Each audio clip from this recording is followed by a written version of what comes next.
তৃণমূলের দুই গোষ্ঠীর সংঘর্ষে উত্তপ্ত হয়ে উঠল দুর্গাপুরের ৩০ নম্বর ওয়ার্ড এলাকা। এই ওয়ার্ড স্থিত একটি বেসরকারি কার্বন উৎপাদনকারী কারখানার গেটের দখল কাদের হাতে থাকবে, এই প্রশ্ন ঘিরেই দুই গোষ্ঠীর ঝামেলা। দুপক্ষের সংঘর্ষে কয়েকজন আহত হয়েছেন। বৃহস্পতিবার রাত্রি 10:30 নাগাদ এই কারখানা গেট সংলগ্ন একটি সাইকেল স্ট্যান্ডের অফিসে বসে থাকা কয়েকজন তৃণমূল যুবকর্মীর ওপর আচমকা হামলা চালানোর অভিযোগ ওঠে তৃণমূলের অপর গোষ্ঠীর লোকজনের বিরুদ্ধে। দুপক্ষই শুক্রবার কোকোফিন থানায় একে অপরের বিরুদ্ধে লিখিত অভিযোগ জানায়। ৩০ নম্বর ওয়ার্ড তৃণমূলের সভাপতি সমীরণ পালের দাবি, যারা অতর্কিতে তাদের কর্মী সমর্থকদের উপর হামলা চালিয়েছে তারাও দলেরই লোক। একই দলের লোকজন হওয়া সত্ত্বেও এভাবে হামলা চালানোর ঘটনায় সামগ্রিকভাবে দলেরই ভাবমূর্তি নষ্ট হচ্ছে। অন্যদিকে ওই বেসরকারি কারখানার তৃণমূল শ্রমিক নেতা সঞ্জিত দের দাবি, সাইকেল স্ট্যান্ড সংলগ্ন ওই অফিসটি দল থেকে বহিষ্কৃত কয়েকজনের মদের আড্ডাখানা হয়েছে।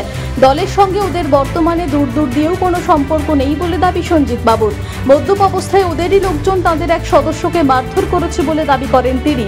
বিজেপি নেতা চন্দ্রশেখর বন্দ্যোপাধ্যায়ের দাবি, কিছুদিন আগে সিপিআইএম থেকে তৃণমূলে যোগ দিয়েছেন এক ব্যক্তি। তিনি এখন এই এলাকার বেশ কয়েকটি বেসরকারি কারখানার শ্রমিক সংগঠনের দখল নিতে চাইছেন। সে কারণেই প্রতিদিনই আদি বনাম নব্য তৃণমূলীদের সংঘর্ষের ঘটনা ঘটছে বিভিন্ন কারখানা গেটে। যদিও পুরো বিষয়টিকে উড়িয়ে দিয়েছেন পশ্চিম বর্ধমান জেলা তৃণমূলের সহসভাপতি উত্তম মুখোপাধ্যায়। তার দাবি, দলে কোনো গোষ্ঠী দ্বন্দ্ব নেই, দলে একটাই গোষ্ঠী আছে, তার নাম মমতা বন্দ্যোপাধ্যায়। বিজেপি সিপিআইএমের পায়ের তলায় মাটি নেই, তাই সবেতেই ওরা গোষ্ঠী রাজনীতির গন্ধ খুঁজে পায় বলে কটাক্ষ করেন উত্তম বাবু। বলতে এখানে একটা ডিএমসির পার্কিং আছে, এক তো বিনা পয়সায় ওরা পার্কিং চালায়, ঠিক আছে, আর পার্কিংয়ের অফিসটা মদ খাওয়ার আড্ডা, ওটা মদ খাওয়ার জায়গা ওরা বানিয়েছে। কারা মদ খায়? যারা এই ঝামেলাটা করেছে, কালকে মারধর যারা করেছে, তারা তো দৈনন্দিন ওইখানে মদের ঠেক চালায়। পার্কিংয়ের এই অফিসটার নামে এক তো পার্কিং তো জোর জবরদস্তি চালাচ্ছে, মনে হয় পার্কিংয়ে পয়সা দেয় না। আমরা খবর পেয়েছি পার্টির ছেলে বলতে ওরা পার্টির ছেলেই নয়। ওরা কোন পার্টির ছেলে ওরা নিজেরা এসে দাঁড়িয়ে বলুক, যদি ক্ষমতা থাকে যে হ্যাঁ আমরা এই পার্টির ছেলে। তারা বলছে তারা তৃণমূল কংগ্রেস করে, সব মানে বহিষ্কৃত দল থেকে ওদের। মূলত অভিযোগ হচ্ছে যে আপনারা তাদেরকে মারধর শুরু করেন, স্কুটি ভেঙে দেওয়া হয়। আমাদের একটা ছেলে 10 জন মিলে একটা ছেলেকে মারছে, সেখানে দোষটা কার থাকে? আপনাদের একটা ছেলেকে মেরেছে, একটা ছেলেকে পেয়ে মেরেছে, ও আসছিল, ওকে পেয়ে একা মেরেছে। তারপর যখন আমরা আসি তখন তো ওরা পালিয়ে গেল। তারা বলছে তৃণমূল করে, আপনারা কি বলবেন? তারা বলছেন এলাকার থেকে জানি, আমাদের তৃণমূলের দায়িত্বে তো আমাদের সব এখানে ভাইরা আছে, ওদেরকে তো তৃণমূল বলে আমরা আজ পর্যন্ত কোনো মিটিং মিছিলে তৃণমূলে বেরিয়েছে। আপনারা কোন দল তৃণমূল করি? আমরা কোন দল? তৃণমূল। ওরাও তৃণমূল করে? হ্যাঁ, জন্মের থেকে তৃণমূল আমরা। ওরা জানি না ওরা কি করে, ওরা নিজেরাই জানে না কি করি আমরা এখন। ওরা নিজেরাই জানে না আমরা কোন পার্টিটা করছি। আপনাদের কাকে মেরেছে? আমাদের সোমনাথ দাসকে। ঘটনাটা হয়েছিল কালকে, আমাদের ছেলেগুলো ওদের পার্কিংয়ের অফিসে বসেছিল, তখন হঠাৎ করে রাত্রেবেলাতে রাত 10:30টার সময় আচানক হামলা, ঠিক আছে, হামলা করে পরে ওদেরকে মারধর করতে শুরু করে। তখন আমার ছেলেরাও রেজিস্ট করার পর কাল রাত্রে যে যার ঘর চলে যায়।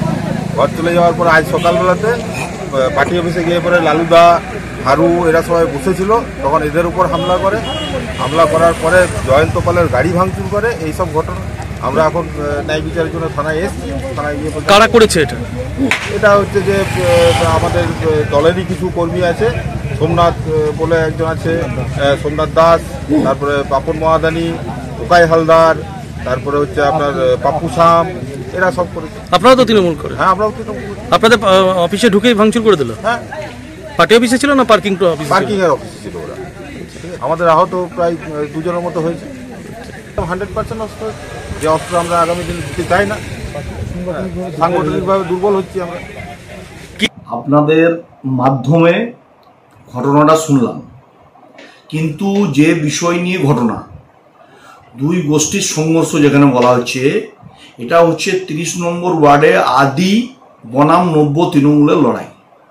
কারণ এই কারণেই বর্তমান অধুনা সিপিএম থেকে যারা তৃণমূল হয়েছেন, তারা ভারতীয় জনতা পার্টির ডাকা বন্ধের দিন যেভাবে 30 নম্বর ওয়ার্ডে কোনোদিন এই রাজনৈতিক কালচার শিষ্টাচার ছিল না, এখানে বিজেপি কার্যালয়ে প্রকাশ্যে দরজা ভাঙা, লাথি মারা, যারা নেতৃত্ব দিয়েছিল তাদের সাথে আদি বনাম নব্যদের লড়াই বেঁধেছে কি না কারখানার গেটের দখল কার হাতে থাকবে। আমরা আগের দিন যে কথা বলেছি, সিপিএম থেকে জয়েন করা পঙ্কজ রায় সরকার কারখানার দখল নিতে চাইছে, Indian Oil gate, PCBL gate, graphite gate, SRMB গেটের। আর এই গেটের লড়াইয়ে একটা টিমকে প্রতিদিন রাত্রেবেলা মদ মাংস খাইয়ে পিসিবিএল রোডে সার্বিকভাবে এমন একটা পরিস্থিতি তৈরি করে রেখেছে। সাধারণ মহিলারা রাত্রেবেলায় যারা অফিস ফেরত, যারা সেফলি আগে জানতো যে কর্মপাড়া এরিয়ায় যারা থাকে, যারা এইসব আমাদের এই এরিয়াগুলোই থাকে 30 নম্বর ওয়ার্ডে, যে এখানে কোনো ভয় নেই, তাদের মধ্যে একটা ভীতির পরিবেশ তৈরি হয়েছে। মহিলারা সাধারণভাবে বাড়ি ফিরতে পারছে না। এরা প্রতিদিন প্রতিনিয়ত মদ খেয়ে মারামারি করছে। মারামারির কারণ কি না, গেটের কন্ট্রোল কার হাতে থাকবে? তৃণমূলের কোনো গোষ্ঠী নেই, তৃণমূলের গোষ্ঠী হচ্ছে বাংলার মা মমতা বন্দ্যোপাধ্যায়। তাকে দেখে যদি তারা দল করে, কোনো গোষ্ঠী এখানে চলবে না। গোষ্ঠী নিজের মতন করে করছে, তারা কিন্তু এটা ঠিক করছে না। সবাই মিলে এক হয়ে যে ভারতবর্ষে যে সরকারটা চালাচ্ছে তার বিরুদ্ধে কঠিনতম লড়াই করতে হবে। সেসব জায়গায় লক্ষ্য রেখে আমাদের বিজেপি এবং 34 বছরের মার্ক্সবাদী কমিউনিস্ট পার্টি যে বাংলাকে শ্মশানে পরিণত করেছে, তার বিরুদ্ধে কঠোরতম লড়াই করবে। এই মারপিট নিয়ে কি বলবেন? দেখুন, মারপিট হয়তো কোনো কারণ থাকতে পারে, কিন্তু দলের সঙ্গে কোনো সম্বন্ধ নেই।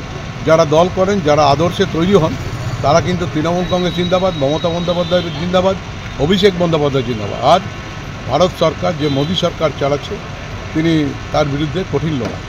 দুর্গাপুর থেকে সনাতন গড়াইয়ের রিপোর্ট, টিভি নিউজ 10। সুলভে সঠিক চিকিৎসার একমাত্র প্রতিষ্ঠান বিবেকানন্দ হসপিটাল। 24 ঘন্টা emergency service, blood bank, trauma care. আপনাদের সেবায় আমরা তৎপর। গুণমান ও পরিষেবায় দুর্গাপুর বিধাননগরের ডক্টর জাকির হোসেন এভিনিউর বিবেকানন্দ হসপিটাল শিল্পাঞ্চলের মানুষের মন জয় করেছে।